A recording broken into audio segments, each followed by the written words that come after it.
uns dias eu fui convidada para testar um aparelho, este aqui de tecnologia russa. Ele mede, avalia o nível de estresse. E eu não estava sozinha não, tinha muita gente que entrou na fila e eu fui uma das últimas. Entrei, fiz o exame, deitada, em pé, a gente coloca esse aparelhinho aqui, embaixo do peito, e este outro que mede a frequência cardíaca. Dura 6, 7 minutos, a enfermeira, a Miss Lene, chamou o doutor no final para fazer a análise. E aí, para minha surpresa, ele olhou de novo, eu vi que tinha alguma coisa estranha e realmente eu estava com um nível de estresse muito alto. Em pé estava tudo bem, meu corpo reagiu, eu tenho energia, ele usou inclusive a palavra resiliência. Mas deitada, que é o momento em que a gente precisa realmente relaxar, eu não relaxei. Então, é sobre isso que a gente vai falar hoje no programa Código Saúde, sobre relaxamento e relaxamento para valer.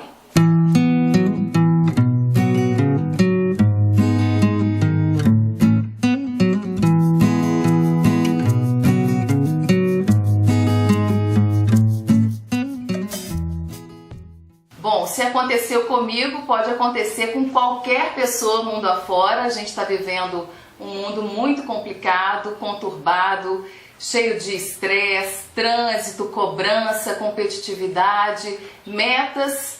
Então as pessoas estão muito sujeitas a esse nosso mundo atual. Eu convidei o Dr. Frederico Porto para falar um pouco mais, explicar tintim por tintim para a gente a respeito disso. Dr. Frederico formou-se em medicina pela UFMG em 1994, fez especialização em psiquiatria pelo Hospital das Clínicas da UFMG e também é nutrólogo pela Associação Brasileira de Nutrologia.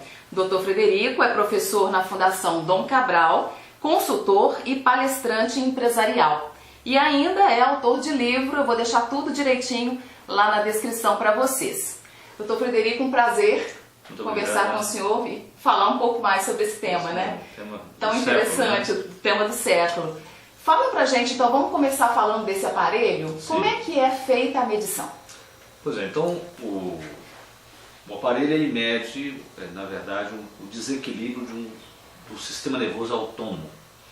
Para os telespectadores entenderem, nós temos uma parte do nosso sistema nervoso que funciona sem a gente ter que pensar, não é isso? Ou seja, se você respira sem ter que pensar, o coração bate sem você ter que pensar, você digere os alimentos sem ter que pensar.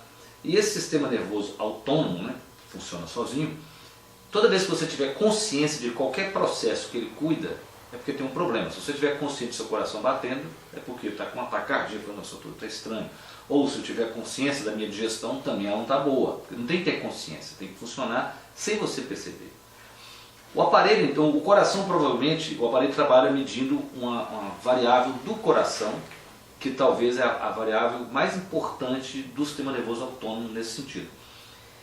Que é o seguinte, você pegar o pulso de uma pessoa e medir 60 batidas por minuto, isso chama-se a frequência cardíaca. Mas se for 60 vezes no minuto, não significa que bateu 1 por segundo, entende? Isso varia o tempo entre uma batida e outra. E descobriram que se isso variar para mais, você tem uma arritmia cardíaca, mas se variar para menos, você tem um estresse.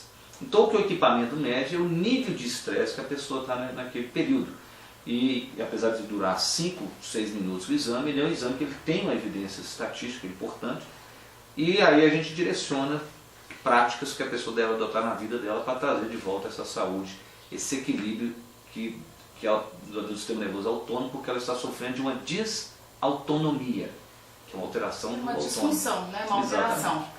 E ele dá o start, então, qual é o próximo passo? Né? Para que serve, então, esse aparelho e a pessoa ficar ligada em quê? Então, o sistema nervoso autônomo ele é dividido em simpático, que é o que tensiona, que gera o estresse, que dispara adrenalina, né, se dá taquicardia, e o parasimpático é o que te relaxa. A vida moderna nos torna simpaticotônicos, né? Ela gera estresse o tempo todo. Então o parasimpático está sempre está desativado geralmente. Então a gente está muito tenso e com pouco relaxamento. Quando a pessoa percebe isso, então ela tem que ter práticas que aumentem o parasimpático. Então, exemplo, respirar de uma maneira rítmica e suave. Eu brinco que se você aprender a respirar, você resolve metade dos problemas da vida. Da outra metade. Não é isso? Do restante, 25% você já tem que fazer terapia. Agora os outros 25% você não vai resolver. Então pode deixar para a próxima existência, né? Mas você tem 75% para cuidar. Mas se aprender a respirar... É o principal, então? É o mais importante? É um segredo. Então conta aí pro pessoal como é que é respirar. Verdade, como é que a gente respira certinho? Então, é o seguinte, nós não controlamos o surgimento das emoções, não é isso? Eu posso estar nervoso, eu posso estar triste, mas cada emoção tem um padrão respiratório. Mas eu posso aprender a controlar a duração dela. Então se eu respirar de uma maneira rítmica, por exemplo, puxo 2 segundos, solto 2, puxo 2, solto 2, ou melhor ainda, eu puxo 2 e solto 4. Por quê? Porque o soltar do ar, ele é parasimpático, ele é o relaxamento. O puxar do ar é o simpático, ele tensiona. Então se você soltar o ar prolongadamente, você acalma. Então o segredo não é respirar fundo, não, é soltar o ar prolongadamente. Cada pessoa apresenta um sintoma diferente, isso é muito variável, né? Exatamente. Aí algumas pessoas têm dor de cabeça, outras têm cansaço excessivo, outras começam com problemas gástricos ou intestinais. Como é que é isso? Então, a desautonomia aí vai manifestar em cada um de acordo com o seu órgão frágil, que tem a ver com a sua genética, com a história de vida e assim por diante. Inclusive garganta também? Você pode ter, seu sistema imunológico fica pior quando você está mais estressado, então sabemos disso. Então, o principal nervo parasimpático é o vago, ele nerva praticamente todo o intestino. Então, muitos sintomas gástricos, por exemplo, colo irritável, é uma desautonomia também, tem alterações desautonômicas. Fibromialgia, né, você sabe que é uma doença que você trata até com antidepressivos, também as pessoas têm desautonomia quando tem. Então, enxaqueca, desautonomia, por exemplo, quem tem uma enxaqueca clássica que vomita, aquele vômito que vem depois é uma maneira do parasimpático trazer de volta o equilíbrio. É uma descarga. É uma inteligência do organismo. Né? A dor é tão grande que ele te gera uma náusea. Então, em cada um vai se manifestar de uma forma diferente. Mas o que nós vamos mostrar é assim, tá bom, mas tem algo de base, de fundo, você pode tratar o sintoma, você pode tomar um remédio para o seu colo irritável, tratar a sua enxaqueca, mas o que você pode fazer para equilibrar o sistema nervoso autônomo, de maneira que aquela doença que em você se manifesta daquela forma, vai se manifestar de maneira mais amena ou até desaparecer. Pois é, geralmente as pessoas procuram um médico e pedem até um remédio logo de cara. Exatamente. Né? Ah, eu não estou aguentando, minha vida está assim. Sendo que o mais importante é justamente a gente ir lá atrás e curar a causa. Exatamente. Então, como é que é o trabalho do senhor? Em que momento o senhor entra para fazer essa cura? Ou pelo menos amenizar? Primeiro, a minha formação, como você falou, eu sou psiquiatra e nutrólogo. É uma busca minha por uma percepção corpo-mente. Ou seja, está tudo interligado. Mas nós médicos, nós somos treinados para saber se está doente ou não. Então, mas a ausência de doença não é saúde. Você pode não ter nenhuma doença e não se sentir saudável. Você tem um campo imenso entre a ausência de doença e a pessoa estar bem. E é aí que entra isso. Então o que eu faço? Eu faço uma série de exames para olhar não a doença, eu estou olhando uma tendência.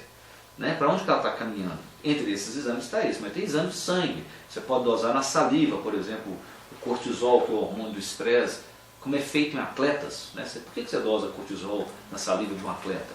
É para ver se o atleta está em excesso de treino. Por que não fazer isso numa pessoa que corre, trabalha 14 horas por dia? Aquela alteração que a gente vê no exame, né, que está muito alta, é justamente o cortisol alto? Para a pessoa, exatamente, para o seu sistema nervoso simpático, que te tensiona, está muito ativo, certamente o seu cortisol também vai estar mais alto. Tá certo? Então ele espelha, só que o exame mostra antes da sua bioquímica se manifestar, antes de eu achar o cortisol alterado na saliva, o exame já mostra. Então ele é mais sutil ainda, porque quem comanda tudo é o sistema nervoso autônomo. Ele está por trás de tudo.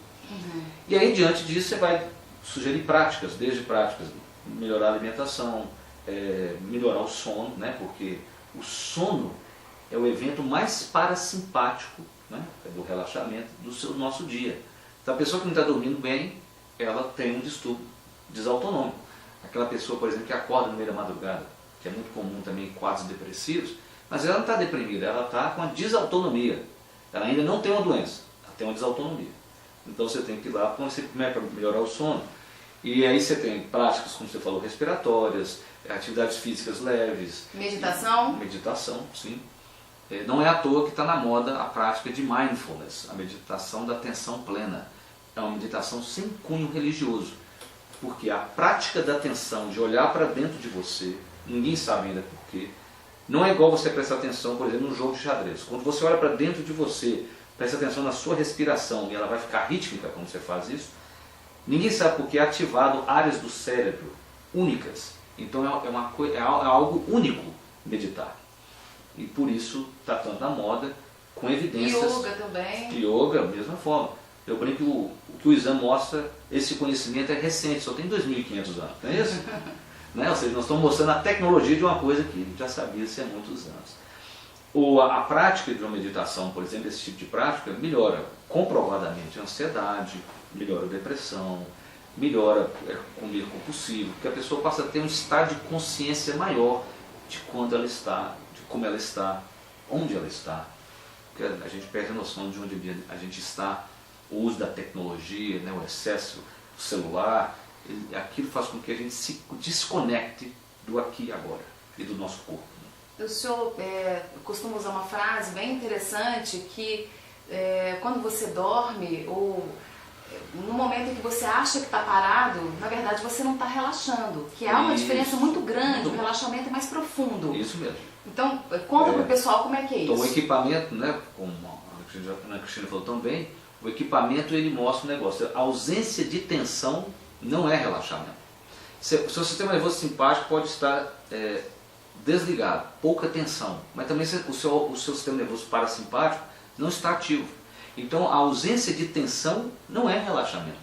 Isso que você falou, a pessoa deita, por exemplo, ela não tem tensão, mas ela também não está relaxada. Que foi o meu caso. Esse é o caso, isso mesmo. Eu falei assim, você fica tensa quase o tempo todo, né? Porque você reagiu bem ao estresse. Porque o estresse, para quem está nos assistindo entender, quando a pessoa fica em pé, a gente induz o estresse mudando de posição, deitada para em pé. Porque quando você fica em pé, todo o sangue vai descer. E o corpo tem que reagir para segurar a coluna de sangue. Como ele reage determina quão estressado está aquele organismo. Então, o que o senhor mostrou, você reagiu bem ao estresse, foi isso mesmo. Você tem combustão, você tem energia disponível, exatamente. Mas quando você deitou para descansar, você não relaxou o suficiente. Foi isso mesmo. A cabeça estava em outro mundo, isso. Né? Então as pessoas podem ter uma prática, por exemplo, eu sempre digo que a gente tem que aprender a dar manutenção no nosso sistema. Por que não aprender a fazer um relaxamento antes de dormir? Não é isso? Nem que seja um alongamento para soltar a musculatura, para que você relaxe realmente quando vai dormir. Para que você entre em sono profundo o mais rápido. Porque o que realmente descansa na noite é o sono profundo. E se você não estiver bem, você demora mais tempo para chegar lá. Por que as pessoas não percebem, às vezes, que estão estressadas, que estão num nível altíssimo de estresse? Porque o organismo se acostuma com algumas realidades, com o dia a dia, é isso? Aquela metáfora que dizem, fala que é verdadeira, outros não, que é o cozinhar o sapo. É isso? O sapo, se você jogar ele na água quente, ele pula e vai embora.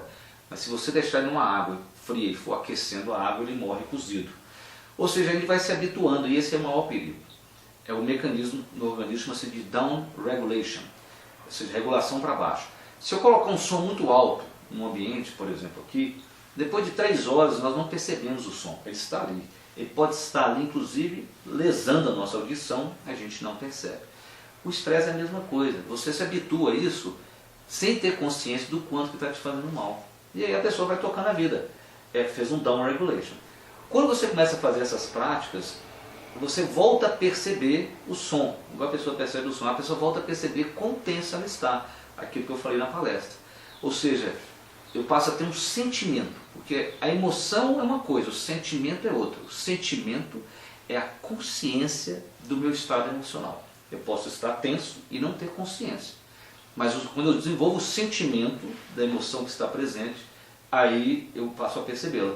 E aí então eu posso intervir. Então todas essas práticas fazem com que eu fique mais consciente de onde eu estou. Qual seria o caminho, doutor Frederico? Por quê? As pessoas começam assim, eu estou com uma dor na barriga, essa dor ela é frequente, às vezes uma vez por semana, ou a dor de cabeça também que se repete muito, né? Uma erupção na pele, sem mais nem menos, acontece, né? Claro. De ficar vermelho, em alto relevo. As pessoas começam a procurar especialidades diferentes, né? Justamente quando isso eclode, sem realmente pensar num todo, no que a gente costuma dizer assim, que nós somos corpo e mente, né? Qual seria o caminho então, passo a passo? Primeiro ela entender que isso que ela sente, seja erupção, a enxaqueca, é o sinal do corpo dela. Né? Então, assim, é o corpo gritando. Então, por exemplo, vamos supor que a pessoa sabe ela tem uma enxaqueca. E a pergunta é, com que frequência ela está tendo? Aumentou a frequência? Tem menos frequência? Então esse é o termômetro. Eu costumo dizer que nem todo mundo tem um termômetro tão bom. Né? Pode ser que ela tem, brinco assim, até gratidão por aquilo existir, porque está avisando. E a pergunta é, quais hábitos realmente que a pessoa tem que estão gerando aquele problema e que ela vem postergando para mudá-los? Porque o grande gargalo disso tudo é a mudança de hábitos, não é verdade? Ou seja, porque a pessoa quer uma pílula mágica, mas geralmente não vai ter uma pílula mágica. Ela vai ter que fazer alguma mudança de hábito. Que pode ser inclusive uma coisa viciante, né? Já se tornou um vício. Isso, já é vício. E ela tem que mudar. Ela tem que mudar. E mudar hábito não é fácil, tá certo? Nem preciso dizer, né? Mas algumas dicas importantes. Comece um hábito o menor possível. Ou seja, um hábito é um comportamento que você faz sem pensar. O paradoxo da mudança de hábito é que hábito não tem emoção ligada a ele. Você escova os dentes todo dia de manhã sem nenhuma emoção. Então quando você começa um novo comportamento, por exemplo, comprar uma roupa para fazer ginástica, e você vai fazendo ginástica, e aí você vem entusiasmado, eu brinco que você escuta a música do Rock Balboa, e vai lá, né, aquele negócio começa em tudo, né? Paga logo 6 meses para te obrigar a ir na academia, isso tudo é válido.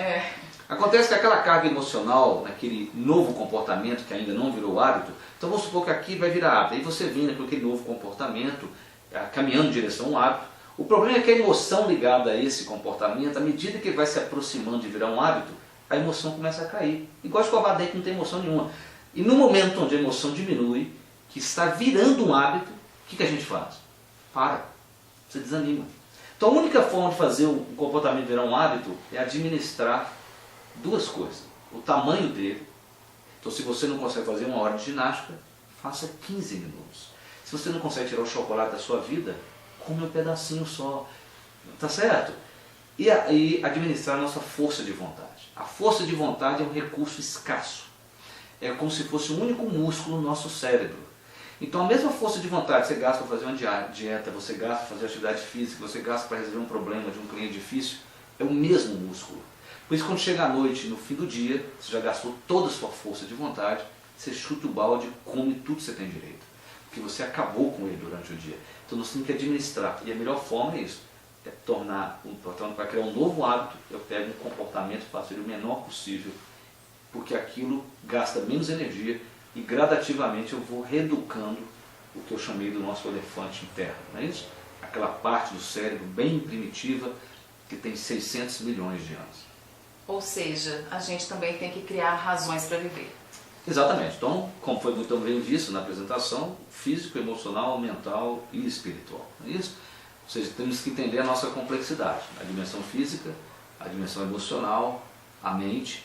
E o espírito é isso, é o propósito maior, o significado maior do que eu faço na minha existência, que é talvez a pergunta mais profunda de todas, né? Que a gente tem que pensar isso. Ou seja, para o meu legado, como na minha profissão, o legado, qual realmente o propósito de você ficar saudável. E isso eu acho que é uma jornada infinita do seu autoconhecimento, o que te motiva, o que não te motiva, né? Isso faz parte da existência. Eu agradeço o senhor pela participação. Eu agradeço. Tudo de bom, muitas felicidades para o senhor. Obrigado. Obrigada. Espero que a gente tenha ajudado muita gente também, assim como o senhor me ajudou quando eu estive aqui. Isso, então é isso mesmo. Respirar e colocar em prática, né? Muito obrigada. Se você gostou da entrevista, curta, comente e compartilhe também. É importante que você se inscreva no canal para fazer o Código Saúde crescer. Depois que você apertar o botãozinho do inscrever-se, vai aparecer um sininho. Você também aperta o sininho para toda vez que eu postar um novo vídeo, você ser notificado.